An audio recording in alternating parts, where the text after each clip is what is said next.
नमस्कार।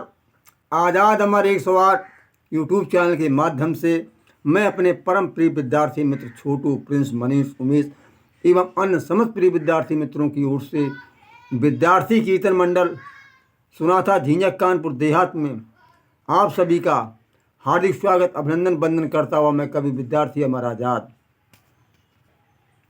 आपके समक्ष हम उन मूढ़ मान्यताओं की बात करने जा रहे हैं जो हमारे समाज में कुरीतियाँ फैली हुई हैं। इन कुरीतियों को समाप्त किए बिना हमारा समाज सुख में नहीं सुख शांति नहीं प्राप्त कर सकता है, क्योंकि ऐसी मूढ़ मान्यताएं रही लोगों को अपमान जैसा भोगना पड़ता है। इसके ज्वलंत उदाहरण मैंने से कई एक मूढ़ मान्यताएं जो पाखंडवाद, ब्राह्मणवाद की देन है, जो लोगों में घर व्याप्त कर गए हैं कि ऐसा था, ऐसा होगा तो अशुभ माना जाएगा। हमें एक बार रिश्तेदारी में इसका सामना झेलना पड़ा कि तुम जब वहाँ गए थे किसी की 13वीं खाने, तुम मेरे दरवाजे यहाँ के हुआ दूसरे गांव में चला गया, रात में गुजार लेंगे, वहीं रुकना था तुम्हें। अरे क्या हो गया? उन्होंने हमें बहुत डांटा।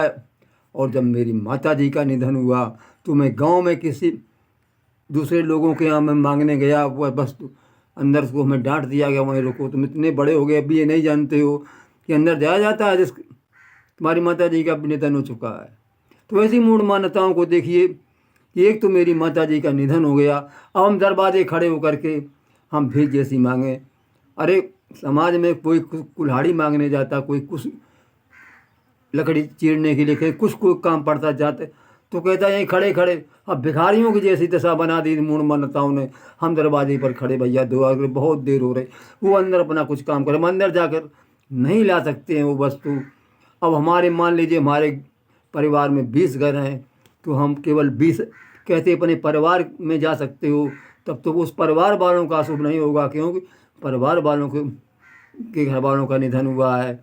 और ये भी मूढ़ मान्यता, ये चलो हमें तक सीमित रहे कि मेरी माता जी का निधन हो गया, पिताजी का हो गया, तो हम किसी के घर पर न जाएं, बाहर से मांग लें।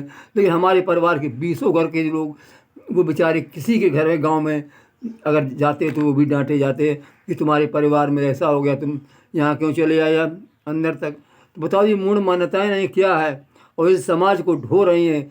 हमारी पढ़ी लिखी अशिक्षित नारियाँ तो बातें इसको ढो रही हैं, अनपढ़ और पढ़ी लिखी नारियाँ भी और पढ़ा लिखा इंसान भी इस कुरीतियों को ढोता चला आता है। मैंने प्रण किया था, मैंने ऐसी कि मैं अब ऐसी किसी मूढ़ मान्यताओं को बढ़ावा नहीं देंगे, और हुआ भी यही। हमारे गांव में कई लोगों, वो तो लोग गुजरते ही रहते हैं हमारे पड़ोस में, गांव में। मैंने उन्हें कभी ये नहीं कहा, मैंने कहा वो मेरे अंदर मकान में बैठो, कमरे में बिठाया, जो चीज़ लेने आए उन्हें सम्मानपूर्वक, प्रेम पूर्वक उन्हें प्रदान की। लेकिन यहाँ तो कुरीति ऐसी है कि हम एक भिखारी के रूप में खड़े होकर के बाहर मांगे, क्योंकि मेरी माता जी का निधन हो गया, हम किसी के दूसरे घर नहीं जा सकते, अशुभ हो जाएगा वहाँ।